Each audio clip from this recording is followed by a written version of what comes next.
Hi hello ಎಲ್ರಿಗೂ ನಮಸ್ಕಾರ. Welcome back to mixed meal with Mahalakshmi YouTube channel. ಬೆಳಗಿನ breakfast ಇನ್ಸ್ಟೆಂಟಾಗಿ ಆಗಬೇಕು ಅಂದರೆ ಎಲ್ರಿಗೂ ತಕ್ಷಣ ನೆನಪಾಗೋದು ಅಂದರೆ ಉಪ್ಪಿಟ್ಟು. ಒಂದ್ಸಲ ಈ ವಿಧಾನದಲ್ಲಿ ಟ್ರೈ ಮಾಡಿ ನೋಡಿ, ತುಂಬ ಸಾಫ್ಟಾಗಿ ಬರುತ್ತೆ, ಅಷ್ಟೇ ರುಚಿಯಾಗಿರುತ್ತೆ.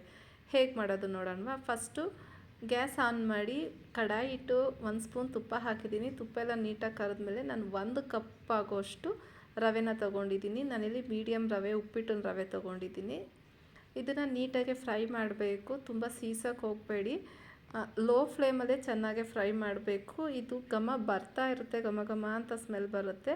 ಆ ಟೈಮಲ್ಲಿ ಫ್ಲೇಮ್ ಆಫ್ ಮಾಡಬೇಕು. ನೋಡಿ, ಇಷ್ಟಾದರೆ ಸಾಕಾಗುತ್ತೆ. ಇವಾಗ ಫ್ಲೇಮ್ ಆಫ್ ಮಾಡಿ ನೆಕ್ಸ್ಟು ಅದೇ ಗ್ಯಾಸ್ ಮೇಲೆ ಒಂದು ಕಡಾಯಿ ಇಟ್ಟು ಅದಕ್ಕೆ ಸ್ವಲ್ಪ ಎಣ್ಣೆ ಹಾಕ್ತಾಯಿದ್ದೀನಿ. ಉಪ್ಪಿಟ್ಟಿಗೆ ಎಣ್ಣೆ ಸ್ವಲ್ಪ ಜಾಸ್ತಿನೇ ಇರಬೇಕು, ಯಾಕಂದರೆ ಬೇರೆ ಟಿಫನ್ಗೆಲ್ಲ ಸ್ವಲ್ಪ ಕಡಿಮೆ ಇದ್ದರೂ ಉಪ್ಪಿಟ್ಟಿಗೆ ಸ್ವಲ್ಪ ಎಣ್ಣೆ ಮುಂದಾಗಿದ್ರೇ ಉಪ್ಪಿಟ್ಟು ಸಾಫ್ಟಾಗೇ ಬರೋದು.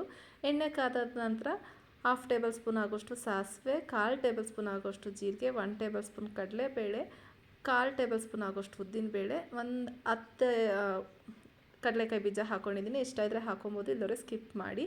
ಅದೆಲ್ಲ ಫ್ರೈ ಆದಮೇಲೆ ನಾನಿಲ್ಲಿ 5 ಹಸಿಮೆಣ್ಸಿನ್ಕಾಯಿ ತೊಗೊಂಡಿದ್ದೀನಿ. ಖಾರ ನೋಡಿ ಹಾಕ್ಕೊಳ್ಳಿ. ಸ್ವಲ್ಪ ಕರಿಬೇವಿನ ಸೊಪ್ಪು ಹಾಕಿ ಚೆನ್ನಾಗಿ ಫ್ರೈ ಮಾಡಿ ಮೀಡಿಯಮ್ ಸೈಜ್ದು 2 ಈರುಳ್ಳಿ ತೊಗೊಂಡಿದ್ದೀನಿ. ಈ ಥರ ಉದ್ದುದ್ದಕ್ಕೆ ಸ್ಲೈಸಾಗಿ ಕಟ್ ಮಾಡಿಕೊಂಡು ಸೇರಿಸ್ಕೊತಾ ಇದ್ದೀನಿ.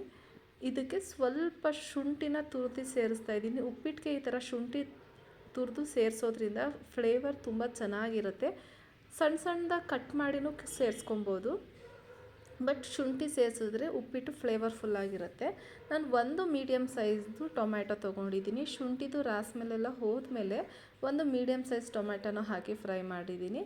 ನೆಕ್ಸ್ಟು ಒಂದು ಚಿಕ್ಕ ಕಪ್ಪಲ್ಲಿ 1 ಕಪ್ ಆಗೋಷ್ಟು ಕ್ಯಾರೆಟು, 1 ಕಪ್ ಆಗೋಷ್ಟು ಬೀನ್ಸು, ಒಂದು ಅರ್ಧ ಕಪ್ ಆಗೋಷ್ಟು ಹಸಿ ಬಟಾಣಿ ತೊಗೊಂಡಿದ್ದೀನಿ. ಹಸಿ ಬಟಾಣಿ ಆಪ್ಷನಲ್ಲು, ಇದ್ರೆ ಹಾಕ್ಕೊಳ್ಳಿ, ಇಲ್ಲದಿದ್ದರೆ ಸ್ಕಿಪ್ ಮಾಡಿ. ತರಕಾರಿ ಎಲ್ಲ ಚೆನ್ನಾಗಿ ಫ್ರೈ ಮಾಡಬೇಕು. ಎಣ್ಣೆಲಿ ತರಕಾರಿ ಎಲ್ಲ ಫ್ರೈ ಆಗೋಕ್ಕೆ ನಾನಿಲ್ಲಿ ರುಚಿಗೆ ತಕ್ಕಷ್ಟು ಉಪ್ಪು ಹಾಕ್ತಾಯಿದ್ದೀನಿ. ಉಪ್ಪು ಹಾಕೋದ್ರಿಂದ ತರಕಾರಿ ಎಲ್ಲ ಫಾಸ್ಟಾಗಿ ಫ್ರೈ ಆಗುತ್ತೆ ಮತ್ತು ಸಾಫ್ಟಾಗಿ ಆಗುತ್ತೆ. ಈ ಥರ ಒಂದು ಮಿಕ್ಸ್ ಮಾಡಿ ಲಿಡ್ನ ಕ್ಲೋಸ್ ಮಾಡಿ 3 to 4 ಮಿನಿಟ್ಸನ್ನು ತರಕಾರಿನ ಚೆನ್ನಾಗಿ ಬೇಯಿಸ್ಕೊಬೇಕು. ತರಕಾರಿನ ನಾವು ಡೈರೆಕ್ಟಾಗಿ ಹಾಕಿರೋದ್ರಿಂದ ಒಂದು ಸ್ವಲ್ಪ ಬೇಯಬೇಕು. ತರಕಾರಿ ಒಂದು 60-70% ಈ ಥರ ಆಯಿಲಲ್ಲಿ ಚೆನ್ನಾಗಿ ಬೇಯಬೇಕು. ಬೆಂದಾದಮೇಲೆ ನಾನಿಲ್ಲಿ 1 ಕಪ್ ರವೆಗೆ 3 ಕಪ್ ಆಗೋಷ್ಟು ನೀರು ತೊಗೊಂಡಿದ್ದೀನಿ. 3 ಕಪ್ ಸಾಕಾಗುತ್ತೆ. ನಿಮಗೆ ಇನ್ನೂ ಸ್ವಲ್ಪ ಸಾಫ್ಟಾಗಿ ಬೇಕು ಅಂದರೆ ಇನ್ನೊಂದು ಕಪ್ ಎಕ್ಸ್ಟ್ರಾ ಮಾಡ್ಕೊಬೋದು, ಅಂದರೆ 3ರಿಂದ 4 ಕಪ್ವರೆಗೂ ಸೇರಿಸ್ಕೊಬೋದು. ಈ ಥರ ಜಾಸ್ತಿ ಏನು ಕುದಿಯೋದು ಬೇಡ, ಯಾಕಂದರೆ ತರಕಾರಿ ನಾವು ಆಲ್ರೆಡಿ ಫ್ರೈ ಮಾಡಿ ನೀರು ಹಾಕಿರೋದ್ರಿಂದ ಈ ಥರ ಒಂದು ಕುದಿಯೋ ಟೈಮಲ್ಲಿ ನಾವು ಫ್ರೈ ಮಾಡಿಟ್ಟಿರೋಂತಹ ರವೆನ ಸೇರಿಸ್ಬೇಕು. ಇದನ್ನು ಮೀಡಿಯಮ್ ಫ್ಲೇಮ್ ಇಟ್ಕೊಂಡೆ ರವೆನ ಹಾಕಿ ಮಿಕ್ಸ್ ಮಾಡಬೇಕು. ಇದರ ಚಿಟಪಟ ಅಂತ ಸಿಡಿಯುತ್ತೆ, ಸೊ ಹಾಗಾಗಿ ಪಟಪಟ ಅನ್ನತ್ತೆ. ಸೊ ಹಾಗಾಗಿ ಲೋ ಫ್ಲೇಮಲ್ಲೇ ಇಟ್ಟು ಕೈ ಬಿಡದೇದಂಗೆ ನೀಟಾಗಿ ಮಿಕ್ಸ್ ಮಾಡಿ ಲಿಡ್ನ ಕ್ಲೋಸ್ ಮಾಡಿ ರವೆನ ಬೇಯೋದಕ್ಕೆ ಬಿಡೋಣ. ಇಲ್ಲಿ ನೋಡ್ತಾ ಇರ್ಬೋದು ಎಷ್ಟು ಸಾಫ್ಟಾಗಿ ಆಗಿದೆ ಅಂತ. ನೀರು ಎಣ್ಣೆ ಸ್ವಲ್ಪ ಜಾಸ್ತಿ ಇದ್ದರೆ ಉಪ್ಪಿಟ್ಟು ಸಾಫ್ಟ್ ಆಗುತ್ತೆ.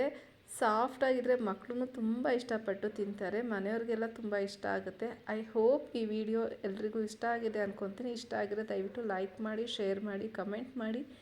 ಸಬ್ಸ್ಕ್ರೈಬ್ ಆಗಿಲ್ಲ ಅಂದರೆ ಪ್ಲೀಸ್ ನನ್ನ ಚಾನಲ್ನ ಸಬ್ಸ್ಕ್ರೈಬ್ ಮಾಡಿಕೊಂಡು ಹೊಸಬ್ರಿಗೆ ಸಪೋರ್ಟ್ ಮಾಡಿ ಅಂತ ಕೇಳ್ಕೊತಾ ಇದ್ದೀನಿ. ಇದೇ ಥರ ಸಿಂಪಲ್ ರೆಸಿಪಿಯೊಂದಿಗೆ ಮತ್ತೆ ಸಿಗ್ತೀನಿ. Thank you for watching. Bye.